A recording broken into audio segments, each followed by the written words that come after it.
We are live. And we're back.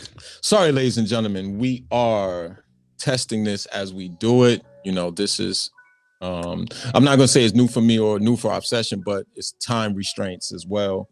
So, Obsession, your title, sir, without further ado. I'm still checking over here. 15-second lag, so. I'm giving it that 15 second. It'll be on. Christina, how are you? How you doing? I'm doing well, thank you. How are you? I'm great. How was your week? Very busy, very tiring. Very busy, very tiring. Glad it's the week. And since you are a feminist, did you find a man to approach and tell him that he's beautiful and that you want to be his queen? Since, you know, this is what feminism entails now, that y'all equal enough to ask us out. No, but someone told me they'd be there. Why are you chipping Why out? are you're like Borging, but it's just probably just your. All right, I'm giving up on Facebook. Yeah, I don't. It's on there. It has to be because it's live. It has to be. Andre, but yeah. On the computer, maybe the phone.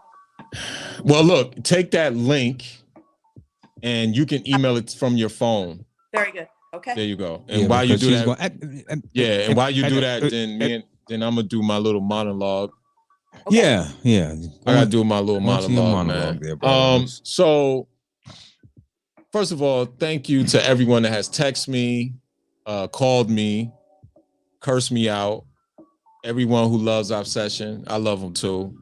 Hey, thank you so much. Thank you for the love. Thank ladies you all around the applause. Ladies who love him for being the contrarian that he is, the stern male figure of the household, right? So we've discussed the first episode, we were just introducing ourselves. The second episode, we talked simp versus the thirsty male and who was worse. I don't think we really introduced ourselves, though. We did. I think they know you already, but they don't know me. Well, technically, we did not get into a full introduction. There you go. But we don't need to. We can keep it. But pushing. We will. We'll address it later. So I had to change the name of the podcast from Love versus Logic since someone had already pre-existed and already started 5 months ago with the name. So I give deference to them for that. The new name will have actually be more pertinent. It's not as catchy, but it will be more pertinent to the podcast. And we're going to call it Relationships, Debates, and Dialogue. Why? Because we're going to always talk about the relationship, especially in modern times. We're also going to have debates. You know, I'm setting up a debate for Christina right now with one of my mans from the Hebrew Israelite community who's going to take out his Bible and show her why he deserves and should have more than one wife. And dialogue will be me interviewing women. I've set up about 3 to 4 now. We're going to interview women and we're going to like discuss what do they really want? Why do they want it? Why do they get bored with men? Why can they have a criteria, a prerequisite for men, but men can't have a criteria and a prerequisite for them? That is so crazy to me, man. Elaborate. We are not allowed to have standards. You're not? You know, they can tell us he has to be this tall, he has to make this much money. Yep. You know, we want you one of them jawline dudes. Yep. And we can't really say anything about it because it's what you want. But the moment I say, well, I want a woman who's like XYZ. Or cooperative. I hate my mama somehow. It's weird. It's weird. Like, ain't his mama black? Yes, my mother is black. And she told me, she warned me about certain women. She said, you stay away from them gimme girls. Always got their goddamn hand out. That's what she said, them gimme girls. You stay away from them gimme girls. Gimme girl. And she said, if you meet a woman who's willing to embarrass herself in public, you leave her ass right there in the public. Jesus. I was like, yeah. You know, and when I was young, I didn't really take her advice. But when I got older, I was like, damn, my mother was right. She was 100% correct. Your mother was a woman of God. Yeah, so. That was a woman of God. Shout to my moms. Shout out. Love you to death. Thank you, G. Yes, sir. All right, so we have Christina Senatore in the building. Buena cena, bella donna. Senatore. Come stai? And you're frozen. Oh my God. Look at it, yo. She's frozen. We're going to have to get you out of here. Yeah, she has to go out and come back in. Yeah, we're going to have to get you out of here. Yeah, every week. I don't know, man. It's all right. We're going to get through this today. Christina's Wi-Fi be tripping. Yeah, that's Long Island Wi-Fi. That's Petitucci brothers of Long Island Wi-Fi. She instead of Verizon, she has Vatrion. Yeah, she got Petitucci. Yes, but Vatrion Rising. I know. All right, good. But good going to your why this topic for today? Well, I mean, to get a little serious, we always hear about women's education. And I think it's commendable. You go to school, you work hard, and you get your degree. But I think what happens is that they believe that translates in the dating market when it doesn't. Right? It's cool that you got your degree, but it doesn't make you more attractive than a woman who doesn't have a degree. Right? I don't see you. It doesn't give you no leg up at all. Don't put you 2 steps ahead of the pack at all in terms of dating. Okay, a degree will help you get a better job. It will put you in a place where you can make more money. And that's a great thing.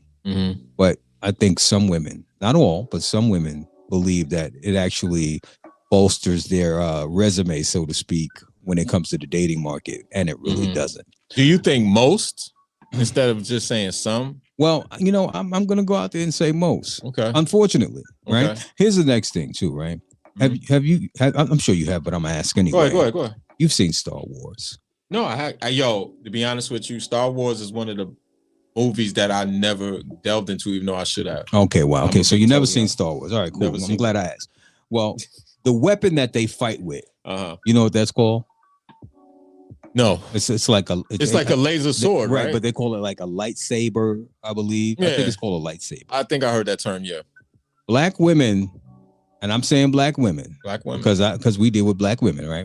Well, you kind of into the rainbow thing, but black women. I was an equal opportunity employee. Black women use that degree as a lightsaber. They get that degree, and it's like, and you come in and you chop in and you swing it. It becomes a weapon against the men for some reason.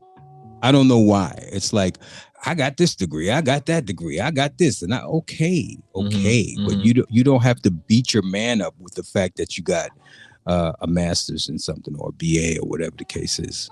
I get it, but it shouldn't be a weapon. I listen. I'm gonna say something that a lot of women aren't gonna agree with. They weaponize anything they see as an advantage over a man. So it could be their income. Yeah. It could be their car. It could be their degree. Yeah. It could, if it's a game of leverage that at my older age, I am more cognizant of than I was when I was younger. To understand that they really are, they really are people that they it's a leverage thing for them. Oh, she sips tea as soon as she comes on the screen. Sips tea.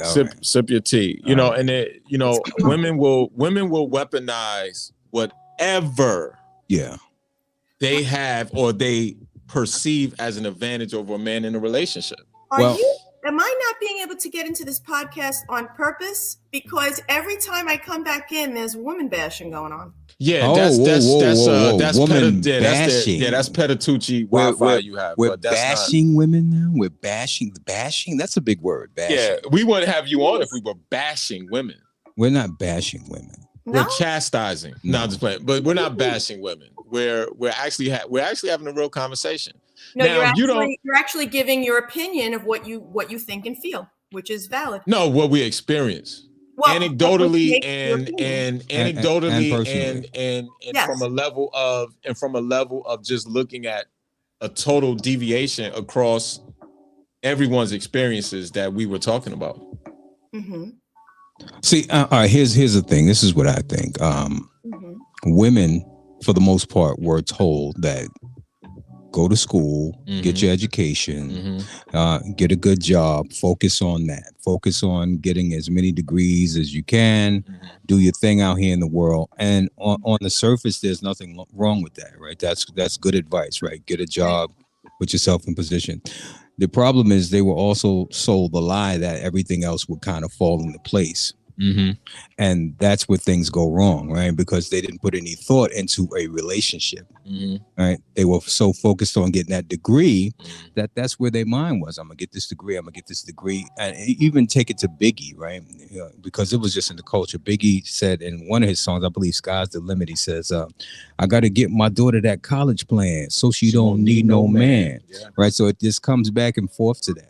Always that, always over and over and over and over again. Like, we're not needed, but that degree is. But then when you get yourself settled, you got your money, you got a house, you got your car, and you say, well, what's missing? The one thing you didn't put any real thought into because you figured it would just fall into place. And also, some women believe that the degree evens the playing field, right? If she's a 5 and she gets that degree, in her head, she's at least a 7 or 8. Right? She can compete because you say, well, what's going on with you? Like, well, I went to school. I got my master's. I do this. I work here. That's cool. But shorty that work at Mickey D's is kind of cute. And she's cooperating like a mother. She'll definitely cooperate more. That's for sure. Yeah. I'll tell you, I met this lawyer in Atlanta. And all she talked about was all the places that her and her friends go, other women who were lawyers. And we go to these restaurants, we go to this, and if a man can't take me here or at least do whatever, I've been there, and we go here just for on a random Tuesday. If he got to save a couple of checks to go, then I can. And I'm like, girl, you are a whole 5. You are a whole 5. Okay, like yes, you getting a little paper. I respect it. But you got to understand that we like what we see. Okay. And here's the next thing. Here's the next level to it. If you let's say you make $150,000 a year, realistically, Christina, how much of that are you going to let me spend? Whose phone is that? You're not giving me that money. And when we go out, I'm still expected to pay. Have you ever dated someone or had a relationship with somebody that didn't fall into these criteria that you have or these descriptions? Absolutely. And what's the main difference? Well, the main difference between women that I've dated who weren't like that and the women who are is that the women that I've dated who aren't like that, they kind of know where they are in life, and they prioritize being in relationships over just getting a degree or going to school and battering people over the head with the fact that, hey, I got 6 degrees. They were down to earth. They were realistic. If she was a 6 or a 7, she understood that she was a 6 or a 7 and not a 9 or a 10. And she didn't give me that 10 attitude. It's hard. Okay, just like let's say a fat broke dude was talking all kind of shit about what you can and can't do. You better not go here. You better not do this. You would look at him like he was crazy. You probably wouldn't even give him the time of day. That's how dudes feel when we hear a chick who is subpar. And I know women feeling some type of way at this point, but that's how we feel when we see a chick that's subpar with the longest list and the highest demands and talking crazy and reckless about what she's not going to do and what she will do. Like, Ma. So relax. What if this woman who on a scale of 10 is like 1 to 10 is like a 17, right? Unbelievable. Okay. And now she starts with the same crazy list. She has more options. I'm not saying she should have that list. I'm just saying that then what? She has more options. She can play on her looks. Women do it all the time. And if she's just rocking with me, I get the benefit of her beauty. I get to enjoy that. Right. And she knows that. And other men she's always going to have suitors if she's a 9 or a 10. I think there's a lot of suitors for everybody. No well, I disagree. I totally disagree. I totally disagree. That's why you have so many single women. That's why you have women online complaining about ain't no good men. It's not that there's no good men. It's just that you're kind of aiming a little higher than you should. Like you got to lower the gun, shoot right about there. That's where you are. Hold on one second. Hold on. So Crystal said people in general have been taught to focus on education and financial status. Not like women. I agree. Instead of inward knowledge and emotional intelligence, this is why most relationships don't work. Christina, since you are our resident, I don't agree, lady and psychologist and child therapist, I'm gonna need a therapist after tonight. But anyway, go ahead. Oh, look at the sass coming out of you. Booga. Listen, speak your mind, love. That's why you're here. That's why you're here. Putting this lady down. Go ahead, Andre. What were you gonna say? No, I'm saying what is your response to Christina on that? Because she says people in general have been taught to focus on education and financial status instead of inward knowledge and emotional intelligence, right? This is why most relationships do not work. I think that psychologically speaking, maybe sociologically speaking, so the woman depended on the man, right? For a place to live, for money, for food, for shelter, to take care of the children, right? And that's the way it was. And we were kind of at that mercy of that man, right? We didn't have that option of, whatever. But then, that changed and, opportunities were available to women. They could go to school, they can have that degree, they can do whatever, right? So that's it. That's important. So that message of you go to school, you get your degree, you don't need no man, which that comes from someplace, right? And then it gets kind of messed up, that push, right? Okay, so you have that. But the women, there's no woman really. I mean, I can't speak totally for all women, but I think the majority of women, no matter what degree or not, they crave that relationship. That's important to them too. I think when it's not, that's more individual, because there are plenty of men that have 17 degrees and that relationship is way down on the totem pole. Like washing their floors and doing their laundry is spending a Saturday together with their girlfriend. So I still say, not that I discount what you guys are saying, because you guys are speaking from your experience, so it's valid. But I think to pigeonhole it as this is just the women and this is just the men, I still say I don't believe it. Well, I don't think that every single woman behaves that way. I don't think that at all. I mean, that would be crazy to say, right? But enough of them do to where like it damn sure feels like a majority of them. You hear it all the time. It's in the music, it's in the movies, it's in the music videos. Anything you see, it's all I'm a boss bitch, I don't need no real ass bitch, give a fuck about a nigga. It's all of that over and over. So what do you think that just penetrates these young girls' heads, and this is what they start carrying on with. And then I wonder what that does to the young men. I think about that as well. To be constantly told that you're expendable, that you're not needed, you're not important. Like that's to hear that message over and over again, right? Because see, for the most part, men, when we get ourselves together, right, we want a woman, and we clear about the fact that we want a woman. A few of them, right? We want a woman, absolutely, right? We don't build ourselves up to say we don't need a woman, but far too many women build themselves up to say they don't need us. Yeah. And we hear you saying it. We hear it. This is why I said to start the show. You hear what he just said? Hold on one second. I was sick last week, so I couldn't ask you this when we were talking about feminism, but this goes back to what he just said. If all is equal and y'all don't need a man, right? I'm not saying you, obviously, Christine. We're talking about women in general, right? The female diaspora. Wow. If all of y'all don't need a man, right? But meaning like y'all don't need a man in the house. Y'all don't need a man to provide or protect, right? Then what would be wrong if I go to a woman I'm attracted to, right? And say, I understand you don't need me for everything else, but maybe you just donate some vagina and I go about my business.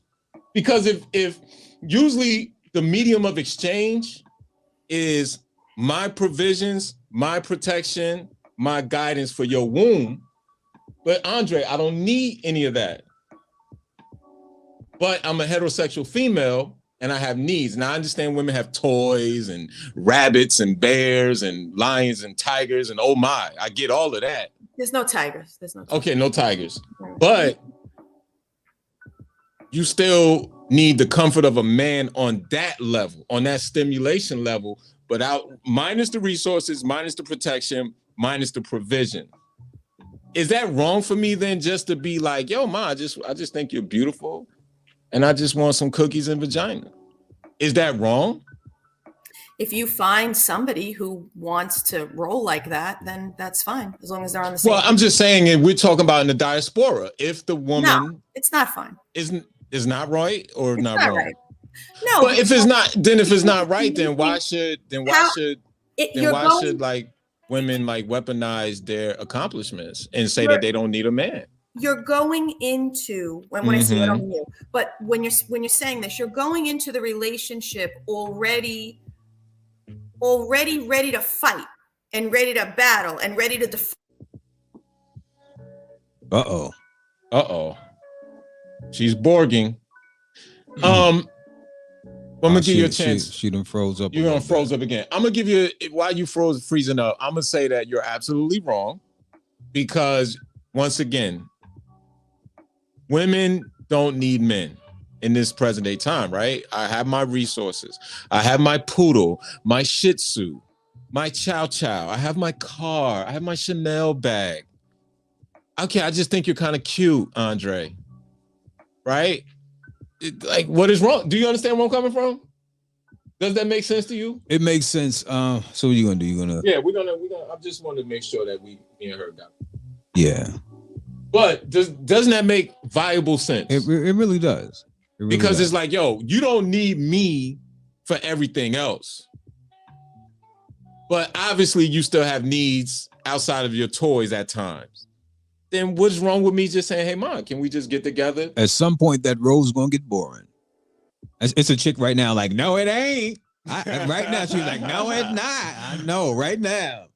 I love my rose. I know that's right. Shout out to you and your rose. And the rabbit and the get married to your rose, do all that good shit. And all that. Let the rose pay the bills. Let the rose take you to dinner.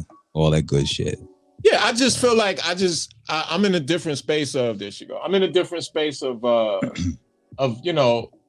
like I was sick last week, so like I had to kind of like when it came to my mind, I had to ask you that. But go ahead, Christina.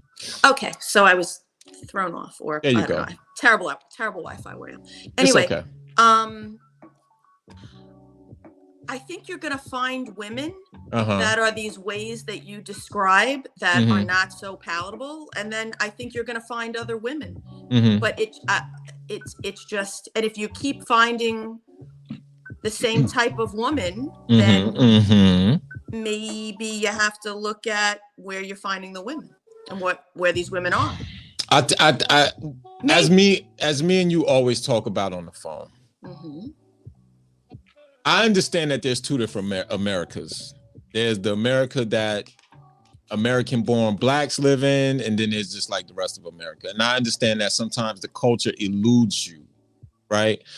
But the one thing I said about hypergamy, the only difference in hypergamy is the scale of the woman receiving it. If a black woman in an inner city say, I want this bag and these shoes, a white woman in Long Island says, I want this car and this house. Right? Why am I saying this? I'm saying this because it's the same thing. One is you know what it's like? It's like you're in a supermarket and you see corn pops and then you see yellow pop. Right? So the native white American is corn pops, is the branded, is not no frills. Right. But is that a matter of well, it goes with it, so it's hard to separate it, but that's a matter of finances. It is. But see, this is why men, I preach this, right? Not because it's a buzzword, not because it's a trending topic, but I tell men all the time, if you can't control how you look as far as your facial features. Nothing you can do about it. Everything else, you can't control your height. So your looks and your height. Anything physical outside of losing weight, you can't do nothing. So we understand outside of the weight you carry, you can't control that. But your finances, and I always say, make sure your mind is sharper.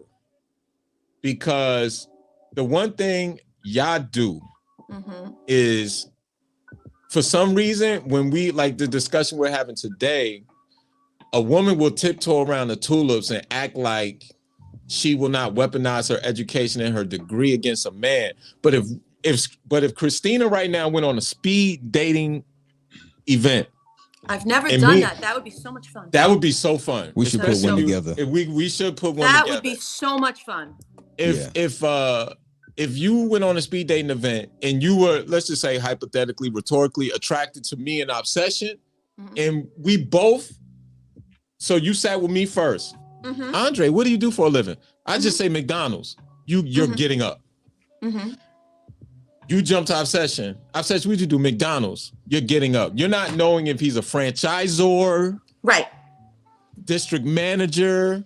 Right. But you hear McDonald's, and you know why you're getting up? Because you're saying, I'm a child psychologist in New York City public schools. What I'm gonna do with a guy with fries and a quarter pounder? Well, you know where that comes from, though. You know where that comes from. Go ahead, tell me, bro. I don't know how old she is, right? But when she was, I'm gonna say 18, and she met a new guy. She came around to her friends and she was like, I met this new guy. He's so cool. They was like, oh my God, show me a picture. How does he look? I want to say, And when she got around 30, and she told her friends, hey, this guy, he's really cool. I like him. They said, well, bitch, what do he do? How much do he make? What do he do? I need to know what he does. All that cute shit was secondary. that is he handsome? Is what they say back in the days? Is he a hunk? That shit was secondary.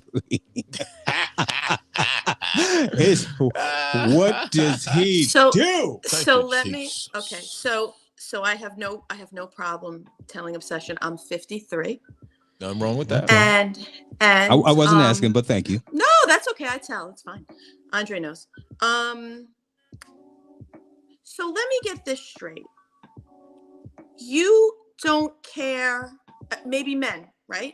Men have no desire to know, no preference of what a woman does. Sorry, there's a gnat. With her life. Like, well, does she work? Does she not work? Is she okay? She can have a job. That's great. Right. It just can't be in the porn industry, or the strip club, or OnlyFans. That's it. And what's the last one? OnlyFans. Anything else? Knock yourself out. Okay, good. Look up OnlyFans. You'll find out. I'm gonna Google that. Okay. Yes. Okay. That's it. As long as it's not in the sex industry, we're not tripping. Would you want your woman working at the strip club? No. Okay. Same. That's the sex industry. As long as it's not in the sex industry, we cool. Okay. Anything else? And truth be told, if I met a woman tomorrow and I say, yo, Dre, I just met this woman. She's fine as a motherfucker. It stops there. He's not going to say, oh, well, where does she work? What does she do? Exactly. Because he knows that she's not supposed to provide for me. I'm supposed to provide for her. That's the unspoken rule, right? You all, it's the opposite. You want to know, can this man take care of you? And your friends want to know too. The sisterhood is strong. And the sisterhood is part of the reason that men don't get treated the way they should, because you have some women who love catering to men. You really do. You have women who just want to come home and cuddle with their dude, and she don't mind cooking, and she'll rub his back and she'll iron his clothes, and it's not a big deal. But if she let her friends find out, girl, I wish I would, but I'm not washing nothing. You cooking for him? Real quick. Hold on, Christina, real quick. Please, women, call in, please. Now, this is a great question.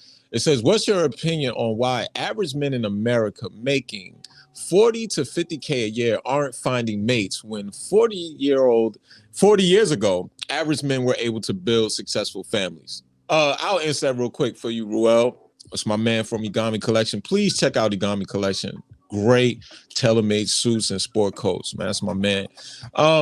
Listen, me and you talked about this ad nauseum. So America at that time was not in a form of hyper-capitalism, and it wasn't a form of hyperinflation. At that time, a man could go outside his house, go to a factory job, put on his hard hat, come home, still have a picket fence, 2 cars, 3 kids. My father did that from Nabisco, my mother and dad. Now, it's not about... See, you know what? Me and Obsession was talking about this about a month ago. Before... I would say up until the 90s. If you even think about this, let me show you how much America has changed. I remember being adolescents watching television. And you know what you saw?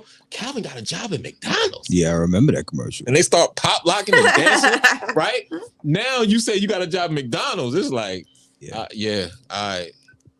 Right? You remember the girls was like, Calvin got a job. And he's like, who says a man making 40 or 50 grand can't find a relationship? Who says that's a thing? He is not, because you know what? Let me say this. Because his 40 or 50 grand doesn't outweigh this grandiose guys, keyword guys, of the woman who says, I got a degree in sociology, and she's making the same exact thing. But if he's making 40 grand, maybe fixing cars or doing any type of media work, but he doesn't have a degree, and this woman's making the same thing as a social worker, the guys, the framing of the degree sets the line of demarcation. But there are also confounding variables that you're not taking into account when it comes to that. Well, elaborate on that, Puddin. Okay. How does he treat, for your friend or whoever that is, thank you for calling in. How does he treat women? How does he treat the woman when he goes out? And I don't mean, does he shower her with gifts? Does he call her when he says he is? Is he a nice person? Like, does he act like he wants to be dating her? Like what? Like, you can't just say it's the salary. There's no way. It doesn't, that's not the only principle.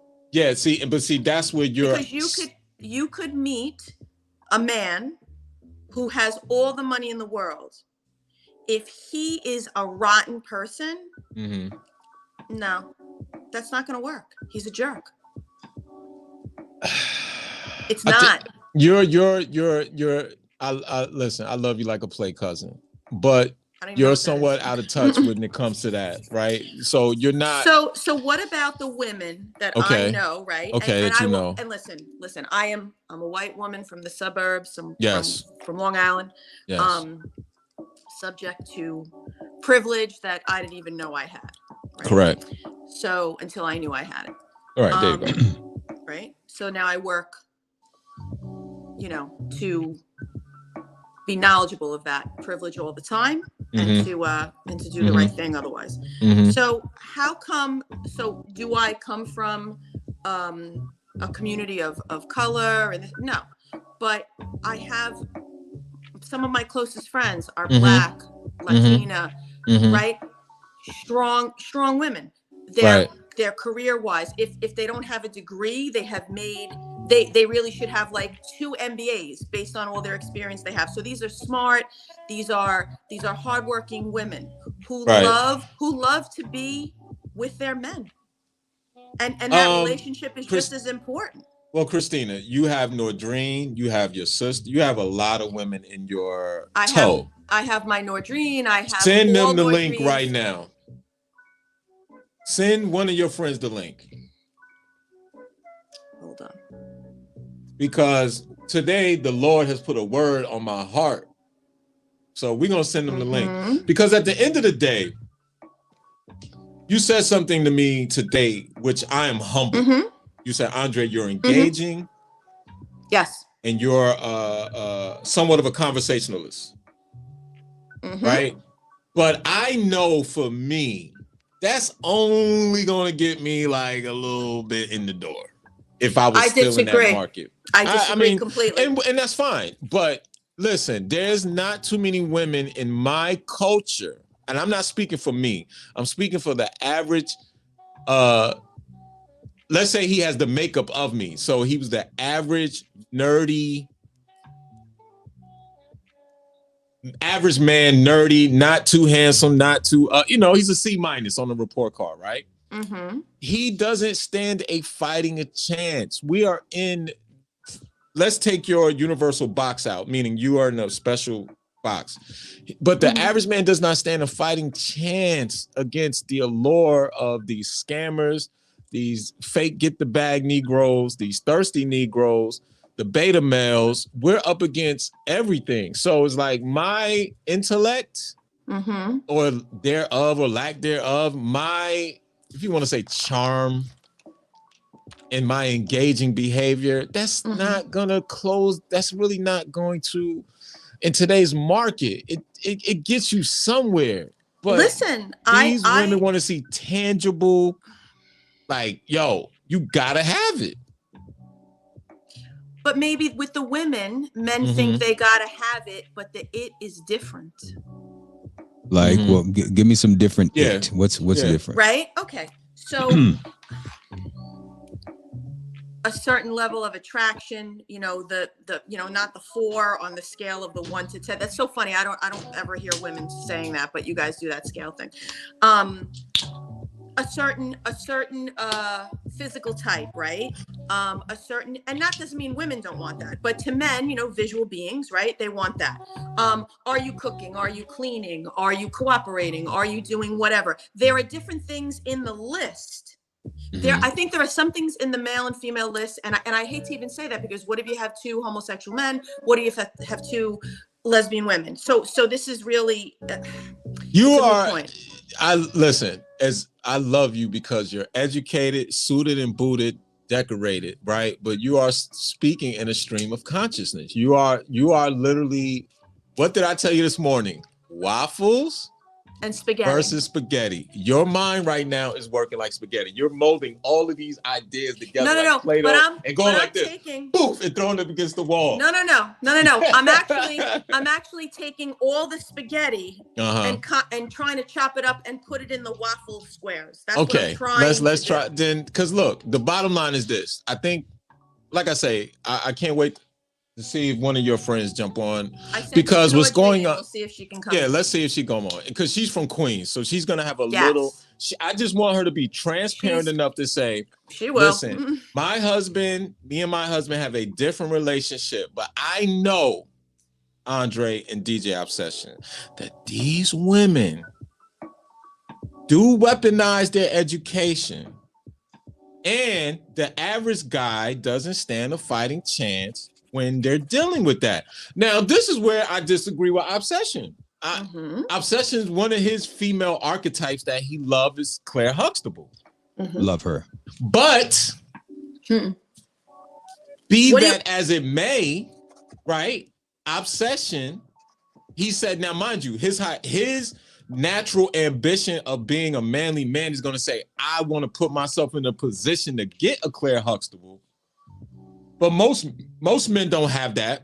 Let me not say most. Some men don't have that. And to be honest with you, Claire Huxtable probably wouldn't look at me or Obsession. Obsession, what do you like? What draws you to Claire Huxtable? Oh my God. She's confident. She's beautiful. Right. She's intelligent. Confident was the first thing he said. I love it. Confident. Right. She's accomplished. She's a mom. She's a wife.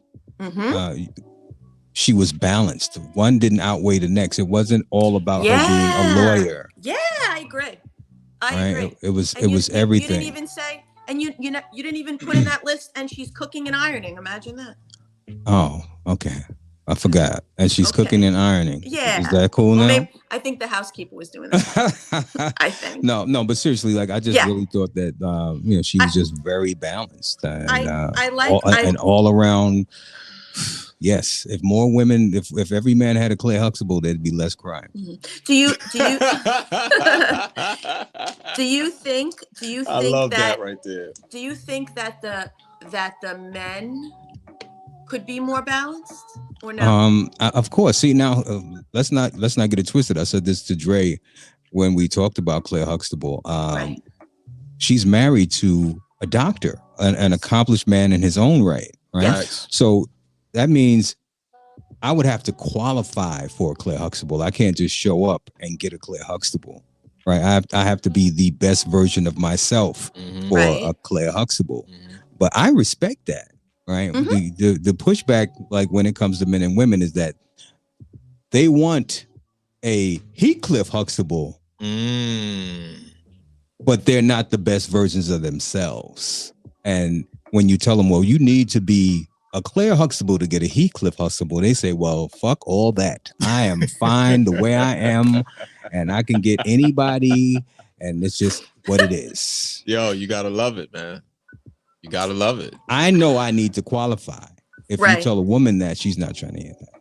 Like, who is he? He's just a man. I'm the prize. Yeah. Yeah. Well, we are the prize.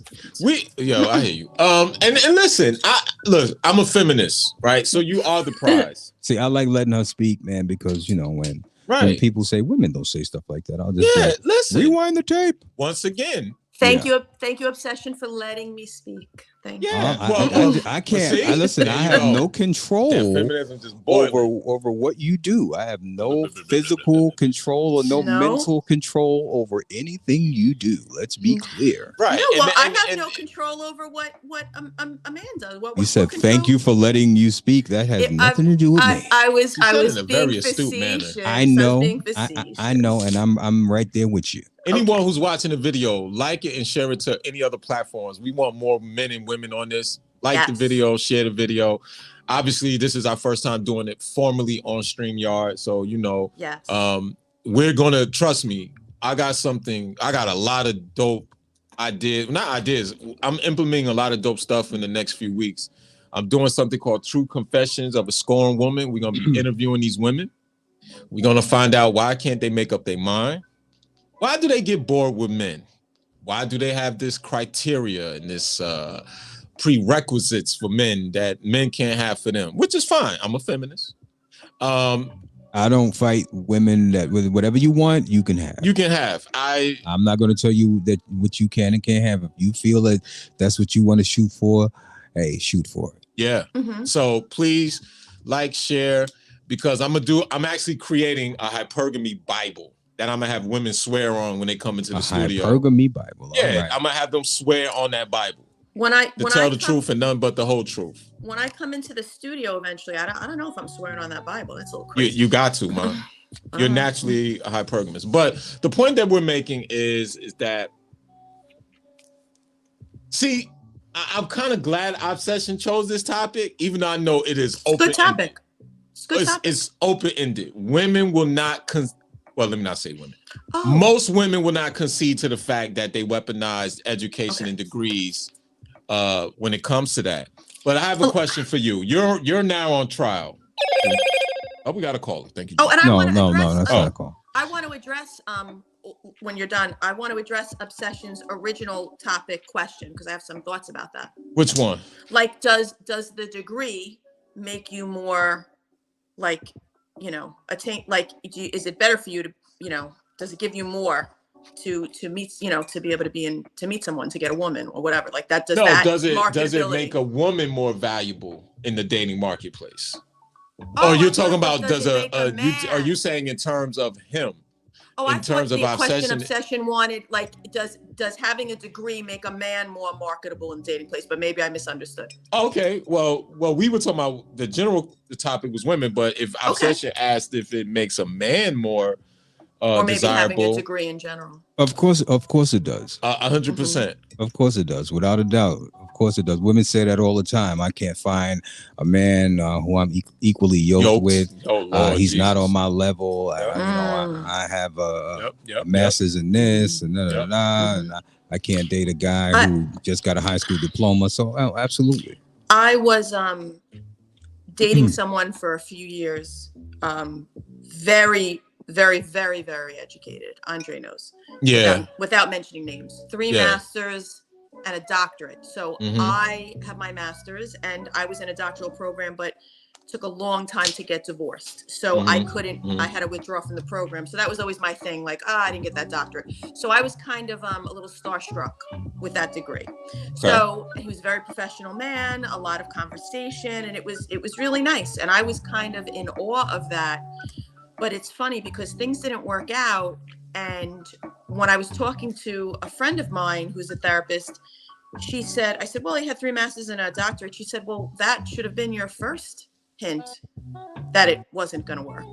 And I'm like, how do you know that? She said, he's so self-involved. You know how self-involved you have to be to pull all of that off? There's no room for you. And that's how I always felt. There was no room for me. So I think that and his life very much was the cafeteria tray. The peas don't touch the chicken, don't touch the brownies. Right, the waffle, quarantine, very quarantine. And there was the Christina spot, and it was tight. And when we were in there, it was great. But there was, that's it. That's your spot. And so that, and I guess that's maybe, I don't want to consider all males like that because it wouldn't be fair. Because I know males that are not like that. But so I think the degree may sound, very tantalizing to some people, but when you get past it, that doesn't stay forever. And you look at like how the person is. I see. So I don't think it makes you stay longer, or it doesn't make you stay with them. Like you have to have something else besides this degree. That's right. It's funny. Like I remember, Kevin Samuels has a sound effect that he always presses and says, I'm a PhD. I'm a PhD. I actually remember watching that broadcast. That's great. And he asked her, he says, are you married? And she's like, me? No, I would never. I'm a PhD. Yeah. Which has nothing to do with anything. No. And nothing to do with you see anything. how that bugged me out. Like, what the hell are you talking about? Because you're educated, you're not going to get married? No, because I'm educated, I don't need him. And that's what's taught to these women. And it's unfortunate. I kind of push back on it, especially on my radio show, because I know I have a lot of young people listening to me when I'm on the air. And I don't want the young people taking that and running with that. Right. Like, so I always say, listen, it's about being together. It's about couples. It's about family. And I constantly push that. It may seem like I'm hard on the women, but I'm just as rough on the guys as well. That's why we were talking about dusty niggas. They just ruin everything. They're just out here just leaving no stone unturned, just trying to holler at everything just to get a little trim. That's crazy. Relax, calm your ass down. And I just don't want young people walking away with that in their head. This rugged individualism, like it's just all about you. Work hard for yourself. Everything is for yourself. It's for yourself. I hate to bring it to communities, but other communities don't move that way. And they're not taught that way. That's not promoted to them. I get. It's heartbreaking sometimes when you watch professional sports and like a team wins and the white guy comes out with his wife and kids and then the black guy goes and hugs his mother. It's like, what the hell's going on? You know what I'm saying? Now that's not always the case, but more time than not, that's what we see. So I'm saying we have to do better than that. We need to tell these young kids, get together. It's about family, not just getting what you can get out of a person. It's about building together, and we don't promote that enough. The music doesn't reflect that. It's always about just getting what you can get out of somebody, and getting flued out and all this other nonsense, and what they got to pay, and just get your bag, girl. And if a guy don't buy you this kind of bag, he's not a real man. When you have young women buy into that, and then they look at their counterparts, their male counterparts who's 20, 22 years old, and you expect this guy to go out and buy you a bag that's $25,000. It's unreal. It's really unrealistic. Right. And it puts an incredible amount of pressure on young men, right? Because you don't want to be that guy who can't get the girl whatever she's asking for. Mm-hmm. So it puts them in a place where now they're thinking about doing things that are extreme and that are risky, you know, and it's all in the culture. And we need to be the corrective measure, so to speak. And enough of us don't speak up, you know. So what do you think would be steps to take in the corrective measure? Okay, first thing I think is that older women should be honest with younger women about their outcomes. I think they should say, listen, I know you like Jeffro because he's cool and he's swaggy, but you probably need to get with Ned over there because he has a bright future. I did the Jeffro route and my life didn't turn out the way I would have liked. I think women do that. I don't think so. No, they do not. I don't think so. They do not. I don't think so. I'm gonna be honest with you, Christina. Let me tell you something. Women of slightly older than you, as far as your generation is concerned, because you're what they call a early Gen Xer. Let me tell you something. They have this disdain for their life. It's almost like we're gonna, you know, the old saying, misery loves company. Yep. And miserable company loves miserable company even more. Yep. So like, yo, I could, it's almost become, then your daughter becomes your sister daughter. Not you per se, but I'm talking about this dynamic. Their daughter become their sister daughter. Going to the lounge with her. Then becomes their sister girlfriend daughter. Yeah, no. That's not appropriate and popping her ass with her. Yeah. No, so they don't have that overall dynamic of telling them the truth. Like, yo, I chose myself over choosing family. You'd be surprised how many women you see on other channels now telling other guys and other women that, yeah, I had a baby with him, but he wasn't worth me staying with him or marrying him, but you created a child with him. Right? Let me tell you something, man. Speaking of children, you know, when my oldest son was born, I realized then that there was some forever involved. And after that, I was careful. I was as careful as I could be. Like dealing with women, I was like, no, I'm not going to have a bunch of baby mamas. I'm not going to have kids all over the place because that person is tied to you for the rest of your life. Yes. Whether you and you know, when you're young, you don't think about it that way, right? The forever don't hit you when you're young. You're like, oh, we about to have a baby. Right. But you're not thinking like, wait a minute. On your obituary, when you die, it's going to say, you, her, the kid, everybody, okay? Yes. That woman is tied to you forever. And you gotta ask yourself, like, is this the one? And far too many of these dudes out here, you're making babies because she got a big ass or she's cute. Lord have mercy. I'm about to put a baby up in this. You're a fucking idiot. I agree. You're an idiot. Okay, and then those will be the same ones having all kind of problems and you can't see the kid and child support this. And, you know, listen, child support will wreck your life. It tear your finances to shreds. You'll never be able to invest in anything. If you're not paying the ticket, your passport, you can't travel. Yep. Okay, you can't get a mortgage. Nope, it is a boot. Okay, like they put a boot on the car, it's a boot on your ass. On your life. Okay. So you got to think about all that, man. That's why you got to really vet who you with and really try to figure it out and have a plan. And you can't just be flying by the seat of your pants when it comes to children and family. You have to actually have a plan. And far too many of us don't. And I think that's kind of where, in terms of women, the older women need to be honest and say, listen, I did it wrong. Maybe you should try it this way. Instead of saying, oh, fuck that girl, fuck these niggas, fuck these men out here. Because you had bad experiences, you're scorned. So you telling her, get as much as you can, girl. Go down there, cheat on all of them because they all dogs, because they dog me out. They gonna dog you out too.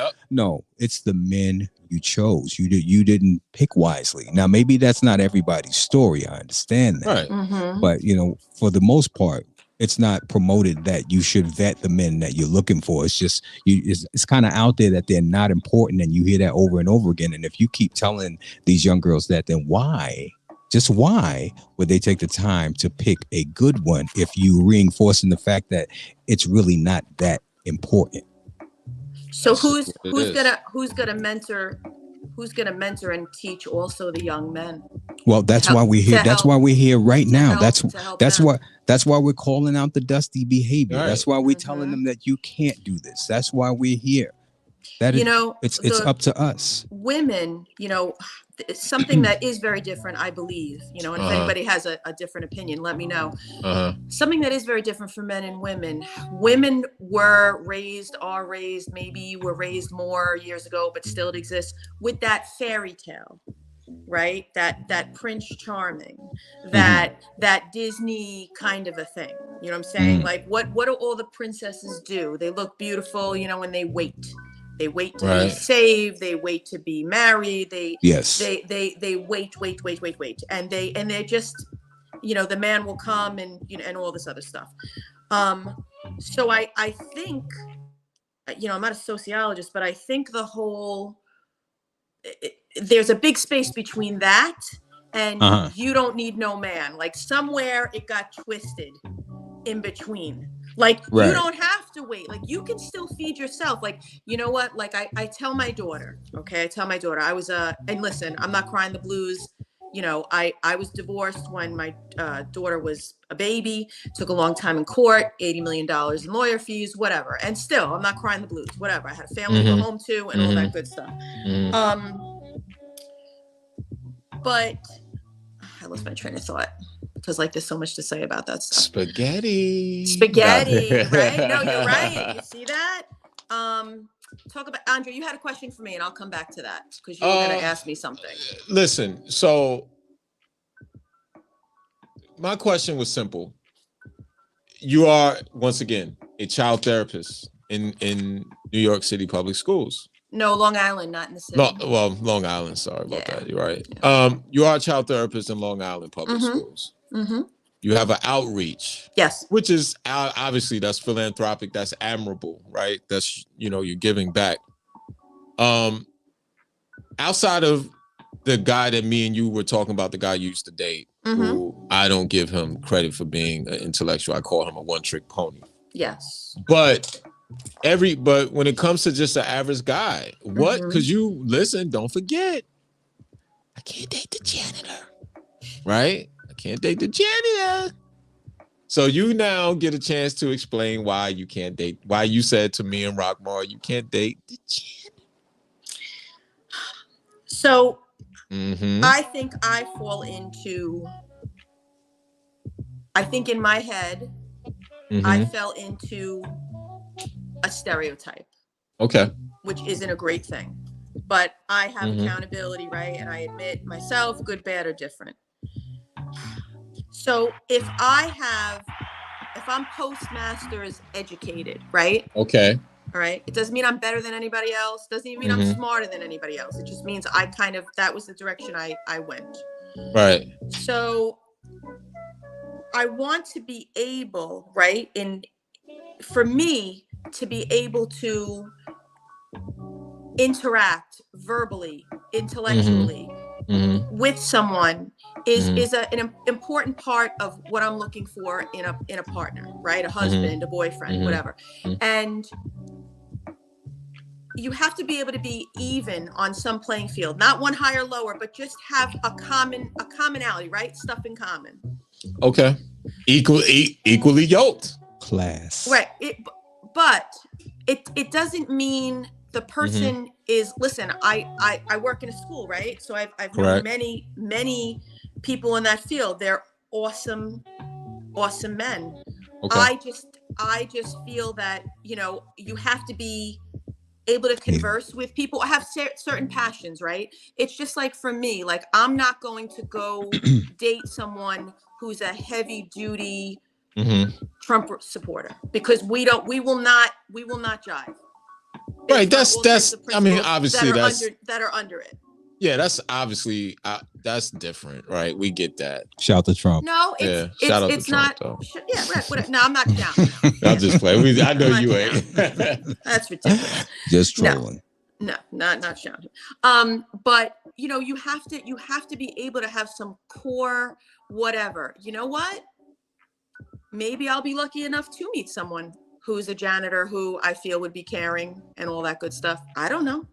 I think most janitors are naturally going to be caring because they have a life that's based off of reality. If you're a janitor, you make good money, but your life, but think about, okay, what's crazy? No, hold on. You have good money. A janitor make good money, right? Good. You make good money as a janitor. Yep. And you make benefits, right? But and peep this. But peep this.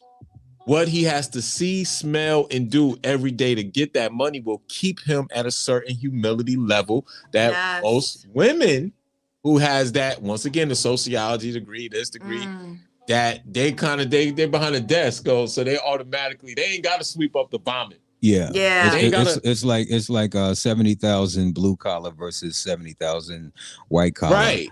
White collar is going to feel like, I'm better. Yeah. And you make the same. Yeah. Right. There was an episode of Everybody Hates Chris. I'll never forget. This was when I was a card carrying 5-star General Simp. And it was an episode that hurt me. It was one of those things that was cathartic in me being who I am now. The father wanted to make more money. And the mother, if you remember the show, the mother was like the boss of the house. The only thing the father did was beat Chris. But the funny thing about it was he had to make more money. So he goes work at a fish market part-time. And even though he was bringing home way more money, every day she complained about his smell. Yeah. But it's like, yo, you work at a fish market. I remember that. To the point where she was like, yo, just get rid of the job. So I was like, well, which one is more important? That I come home smelling like cod and whiting, or the fact that we're bringing more resources in? Right. You understand? So that in itself was like something that stuck in my mind to kind of say like, man, do I have a chance?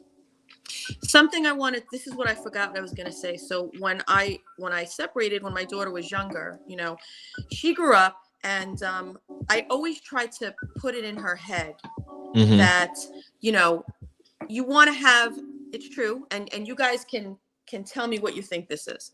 So I always wanted to put it into her head that she had to be able to take care of herself, right? Get her education. This is true. All right. Because of this reason, because of my own personal experience. I said, you could be married, happily married, have a beautiful home, 4 children. Right. You guys get divorced. Okay. That's all right. Or forget that. Forget that. You have this beautiful relationship and he drops dead of a heart attack. Okay. Are you going to be able to keep a roof over your children's head?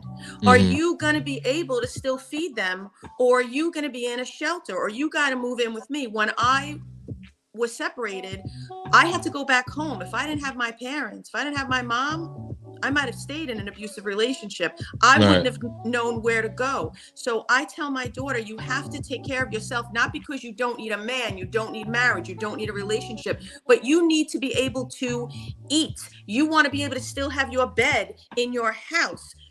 And that's not I'm a woman, I don't need no man thing. That's you need to be an active part of your protection and your existence. Well, that's where the nuance comes in, as we were talking about earlier, where we was saying you said something got twisted up in there earlier when we were discussing telling women to get their degree. It's because I believe that it's a good thing to have your degree. Let's be clear. I'm not saying that you shouldn't, but you see, like I said, you were offline when I was giving the analogy to Andre.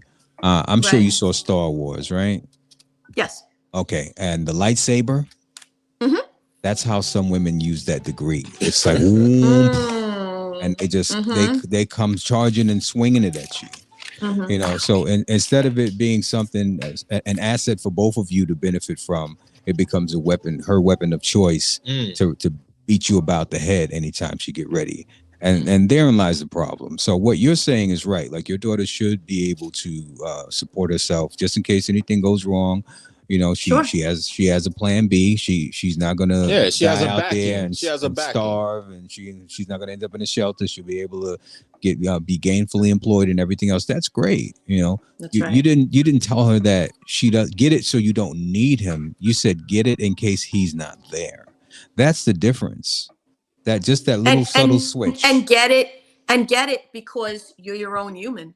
And it really doesn't even matter. Of course, you should do that. But I'm saying in terms of family, you know, I think that should come before everything. It should be above all things. Right. Now, somebody will say, well, what about the people who don't want a family? Listen, though. They can go to the side, and we can talk to them after we talk to the group. Like that's that's the special order line, right? We don't need to hear. They can sit down for a minute. Yes, take like a seat. We're talking to the masses because most people want to be together. It's natural for us to want to be together. Anyone telling you that anything different is bullshit. That's okay. We are social beings. Yes, some people need that's nature. Some people need more togetherness than others, but basically, if you don't have that need, you are legitimately like a psychopath or you know the Unabomber. Like I'm not being facetious.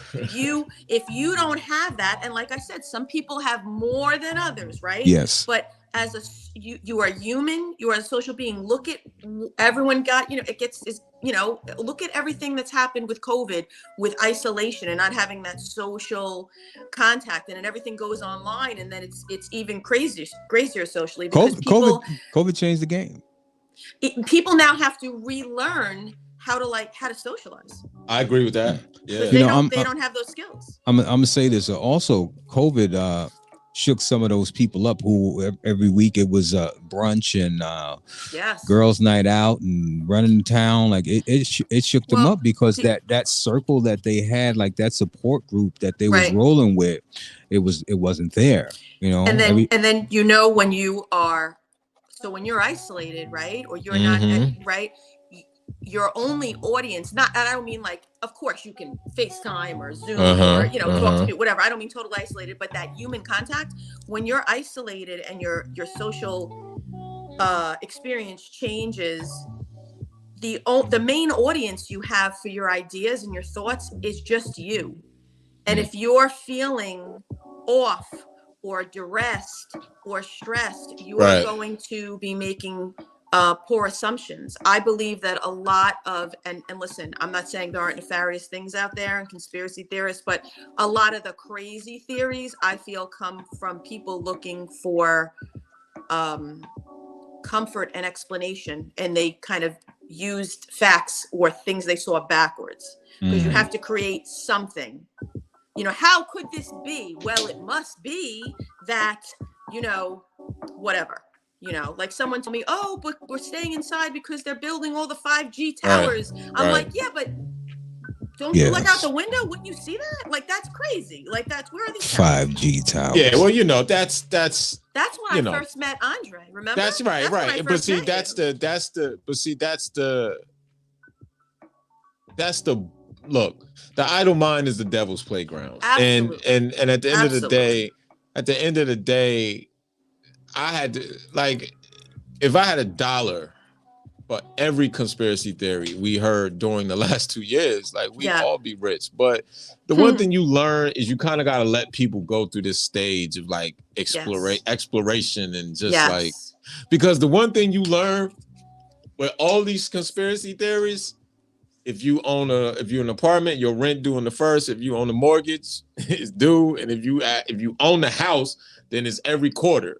Yeah. So by the time you figure out who's coming to save you, the Greys coming, the Whites are coming, the spaceship and the mothership from Nibiru is coming to land. By the time, listen, you so far behind in life. You know, I always tell people, if you put the same energy into stabilizing your mind and your life and your finances that you did into like conspiracies, we'd be in a better place. But that's neither here nor there. We've learned today that women could never answer that question, because they don't want to answer the question, because they know they use it as like the weapon from Star Wars. Y'all degrees. What question am I not answering? Not you per se. Okay. But we know that. I do have a question for Christina before we back it up. Mm-hmm. In your community, talking the white community. Yes. Okay, just in case someone's confused.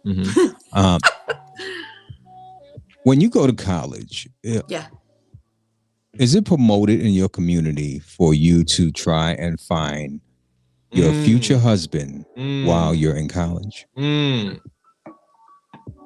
honest. Is it promoted in my community? Yeah.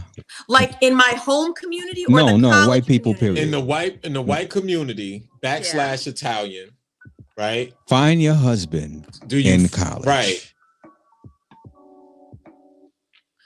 I know there are people that are told that. I was never told that. Okay. You were never told that. You personally, but I mean, is it a thing? Yeah. Is it a thing? I think it's a thing. I think it would be amongst some cultures. I mean, I was always told my own personal familial experience, like, how can I put it? I'm going to say something very, it's not going to sound so nice. It's, oh, you cured cancer? That's cool. But are you married? So it wasn't like you need to be married. It was worse. It was, you need to be educated, but like, big deal. Like, but you don't have this person. Like, you're going to be alone. Who's going to take care? I'm like, what? Like that was, I mean, I get, okay, but you know what, like that. to some degree, I get, right. Okay. All right. That goes back to women family. Women used to go to college back in the day to get a husband. That's they used to. That's what we're talking about. The running joke was she's going to get her MRS degree. Oh my God, that's funny. Yeah, that's why you went, to find a husband. Yep, back in the day. Okay, see, so that's the difference. Like, okay, because there's a woman online. If you Google the Princeton mom, she was making her rounds a few years ago. The Princeton mom.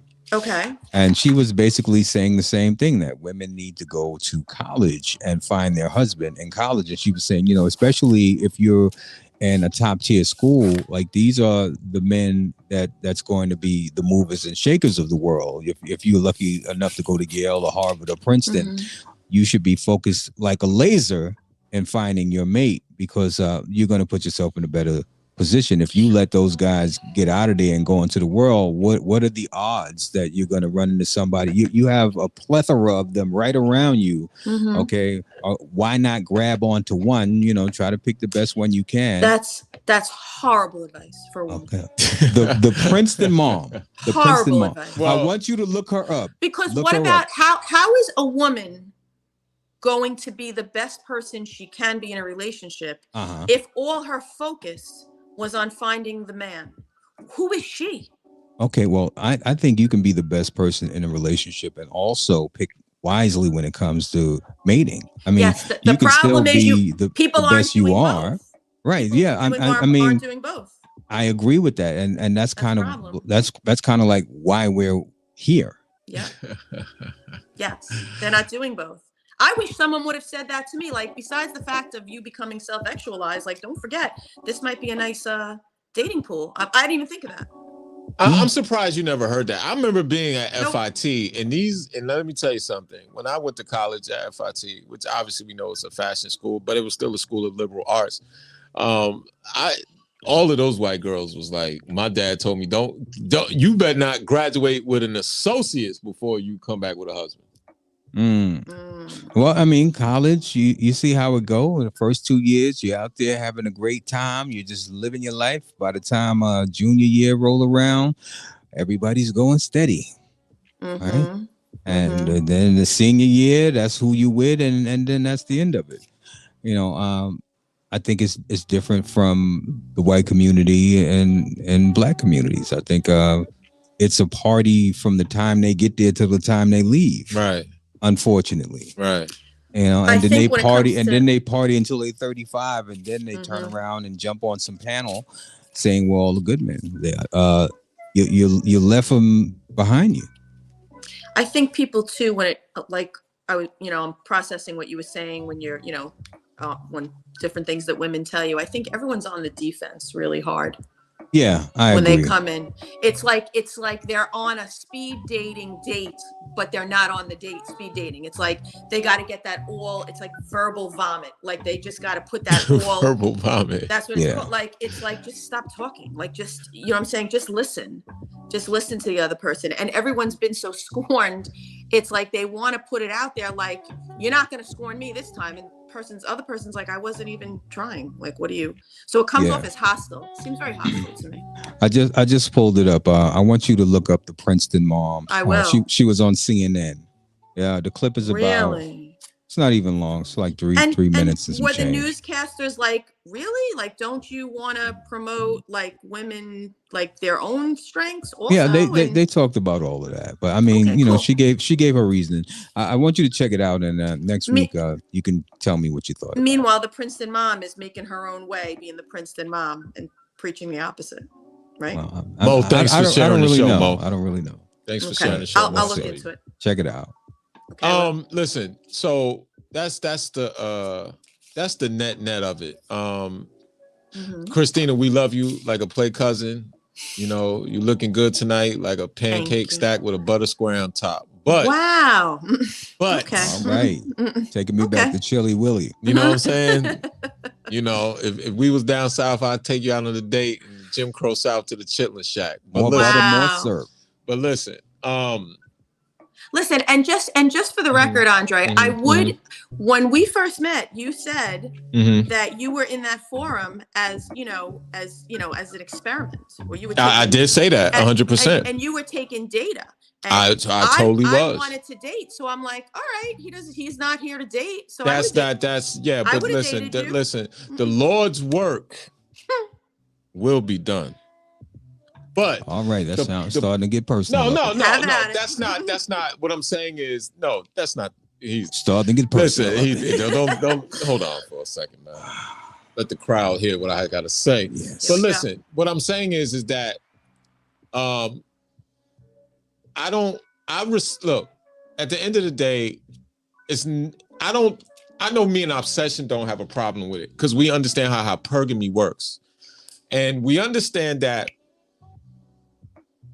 it works in a way that if you a man, okay, if I walk outside and I know my environment, I have to adapt to my environment. I understand the climate. I live in America, right?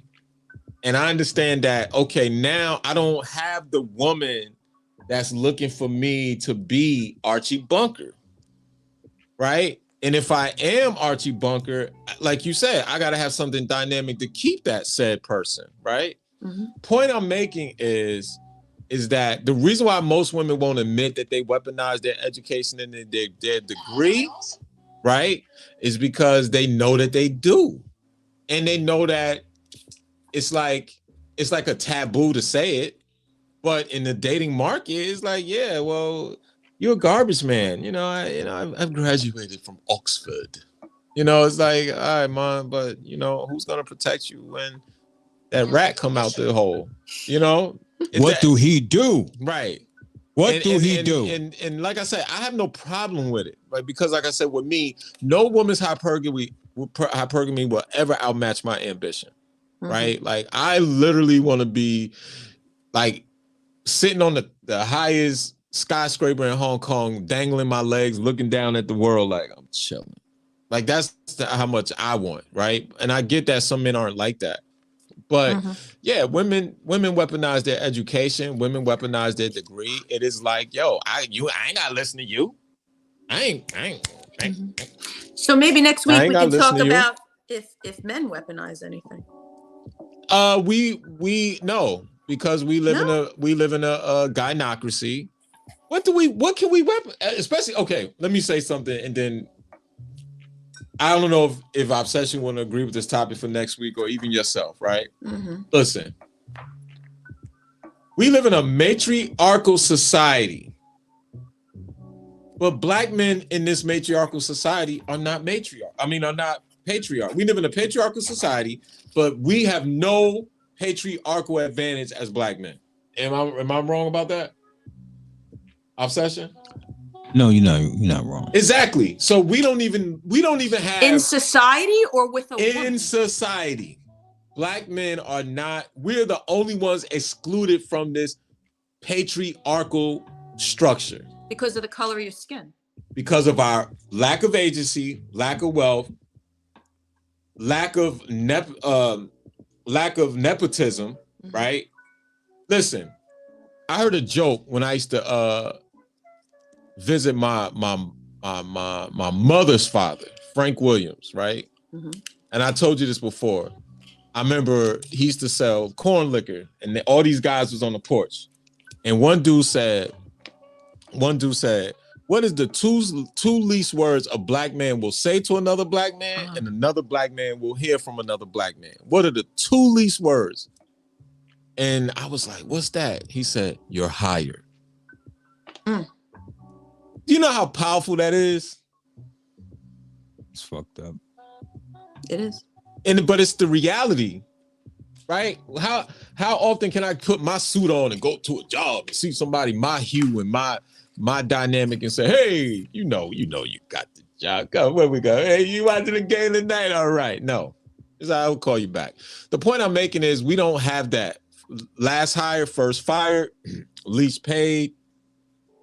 Then let's not talk about mass incarceration, and I'm not, but what I'm saying is that we're the only ones that don't even enjoy the patriarchal structure of America, right? But we get blamed for being patriarchs. Some weird shit. So understand the concept of that, right? Understand that if Obsession say something, and listen, I might steal it from him and patent it. Obsession said, going out to work every day is like a 12-round fight. And then when you come home, right, you thinking your wife is gonna be your cut man in the corner and like giving you instructions, and then you realize you get knocked out by her too in the corner. Yeah, you gotta fight. You gotta fight the people in the corner. You gotta fight the people in the corner and then go outside and fight like, yo, that is the realest thing I've ever heard in a long time. And when he told me that, I was at the gym, I almost dropped the weight on my foot. I said, bro, that's dynamic. But that's what I'm trying to tell you. That's why we understand that no one no one really understands that we don't even have the respect of our so-called agency of women, meaning black women, right? So it's like, yo, we're the only ones that don't play the game of this patriarchal society. We're just outside like cheering the whole patriarchy on, like, yeah, go, but it's not working on our behalf. So, and that's it. Listen, we're navigating in this wilderness together. And I don't have a problem with a woman doing it. I don't. I really don't have a problem with a woman weaponizing her education or her degrees. It is what it is. You know what I'm saying? So, and that's how we're gonna end it tonight, man. Okay. I couldn't she said we respect Mo. Hey, Monica, if you What'd she say? No, she said we respect black men, you're fired. She said, I forgot I have my degree. Mo, listen, you a Capricorn like me. You know better than that. But the thing is, Mo, is what we're trying to say is, and as a whole, we're not in the patriarchal structure of America. We're not in this, and that's fine. I think that we should all contribute one day to developing a relationship skills center. I would listen. This is, at the end of the day, we're running a little late, but like at the end of the day, with your outreach, we can kind of combine both. Yeah. And because I feel like relationships is not just the physical, it could be platonic, it could be symbiotic, right? One hand washes the other, both hand washes the face. So it could be a litany of things. Yes. Right. It could be a litany of things, and we can collaborate on. This is why I want, especially on your end, you have to tell all your co-workers, You know, tell him you got a crazy friend named Andre and you have a very astute, no nonsense guy named Obsession and yourself, and you have these dialogues because I want the women to come. Yeah. Because one thing about me, I'm not gonna, yell at them and neck snap with them, and I'm not gonna do that. I'll laugh at them. None of that. We're not doing that. I'm not gonna call them no names. And we're not. No. Yeah. No. Oh, you know what? While we're here, before we end this show, I remember me and you had to discuss. No, we're not gonna go. I was gonna talk about what the clip of Obsession radio show, because I remember I said Obsession can call me a name because I'm a man. I could just sit there and take it, right? Right. And then, but I said if I was a lady and I was lying, he can't say you're a liar. And you was like, you disagree with that. And since Obsession is here, so 2 weeks ago when I said I never slept with a woman that I did not feel was unattractive at all, Obsession said, man, I'm moving over here. You lying like a mug, right? And I said, I'm telling the truth. But if I was a woman, if I said that, could he call me a liar? I think not. Why not? Because it's just not apropos. Because that's toxic masculinity. Correct? Who is you to be telling her right. Exactly. You don't know what that woman been through. How you gonna tell her your experiences? Who is you? Exactly. Y'all always trying to tell somebody what they did and not do. How you know? Oh my Lord. And then they're gonna turn around like this. Look, they're gonna swoop with it. Who you in there telling it? I'm just like, come on, man. They'll swoop with it. They'll come like this into the microphone. So that's all I wanted to say. I want to know where you guys are meeting your women. That's what maybe another day we'll talk. Say it again. I want to know where you guys are meeting your women. Listen, not in Long Island. Listen, not in Long Thank Island. God, right? Not in an Italian household where they're eating rotelli and chicken. Listen, it's not. We eat collard you're greens talking about. too, so. Listen, I don't like collards. Yeah, I'm a cabbage person. I love but shout out to Gonzalo too. I actually like asparagus. That's my shit. Listen, look at him. This man eat at fine restaurants, man. He's not a cheap date like Obsession, me. the thin asparagus or the thick? It depends. I like when I have like lobster, I want the thick asparagus. When I'm eating like salmon or something, I want the thin ones. Very nice. She said very nice. Look at it. Yeah. Asparagus is good. Look, Christina. I mean, it make your piss stink, but it's delicious. Oh, it's good for you. That's why it's good for you. Yeah. Cleans out your bladder, whatever. Well, listen, this was a good one. We can talk fine dining next week. We can talk fine dining. Yeah, fine dining is good. Mm-hmm. Yeah, but like I said, that's just the not roof, Chris. We're not Negroes. We're not talking roof, Chris. Negroes or Papa Do's. No Negroes. No. Or what's the other one? Mr. Childs. We're not talking Mr. Childs. That's my spot. I go to Mr. Childs and I go to Nobu. And before they close down, I actually like Capitol Grill. I think their food is Capitol Grill is good. Yeah, the lobster mac and cheese is wonderful. That was delicious. I've been to Capitol Grill once. That was great. Yeah, it's good food. Mm-hmm. Actually, tastes better than Ruth Chris. Since you're a feminist, did you treat him? Oh, me? Okay. Yeah, I was with my sister, my cousin, and my aunt. Okay. So we split evenly. Okay. No, my maybe your aunt didn't pay. She might have. All right. All right. We're gonna wrap this up. We're going long. We're gonna wrap this up, y'all. Now that we know exactly how to operate. Not that it was rocket science, but we all have had to get the StreamYard and the Facebook thing together. Yeah. But now that we know how to do this, I'm soon. Get ready for the first episode of True Confessions of a Scorned Woman, where we're gonna bring a woman in to interview and let her tell her why men ain't this and why we ain't that. But then at the same time, tell us why she can't make up her mind. Why we got to tap dance barefoot on glass to get a number. Why, all that stuff, I'm gonna start playing some clips of some of the things I found on the internet, some of the wild things people say. If we had more time, I was definitely gonna go in on Megan Thee Stallion lying herself, and we was gonna go in on the lady that went viral talking about she left her good husband.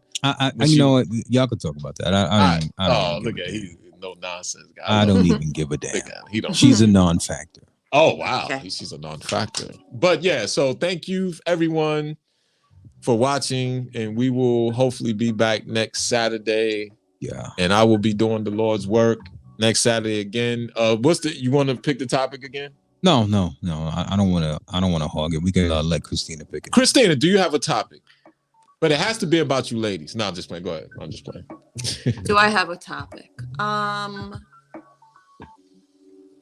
How about this? Since I put you onto it, I'm gonna let you go I'm gonna let you go deep dive into what I was showing you this morning about men's minds being waffles, women's minds being spaghetti, and how does that affect you guys when we're trying to get straight to something, and then y'all go around and so we can talk about that dynamic. Yes, okay. I'm gonna allow you. I'm gonna allow you to really deep dive into see that me and our session or we talk about when we say y'all not decision makers. Okay. Y'all can't commit to like a solid idea for a certain amount of time. Y'all can't decompartmentalize relationships. All right. So we're gonna do that, and that'll be the topic for next week. Men minds are waffles, women minds are spaghetti. Yes, and proper credit to the person, whoever it is that. Yeah, we're gonna cite the source. Yeah. This is why I'm allowing you to go into psychology mode. Okay. All right. This is why you can bring all of your colleagues to the table. Okay. Christina, it was real. Shout to you. Shout to you too. It was a pleasure. Thank you, We'll guys. see you in a week. Bye. We will see you in a week. All right.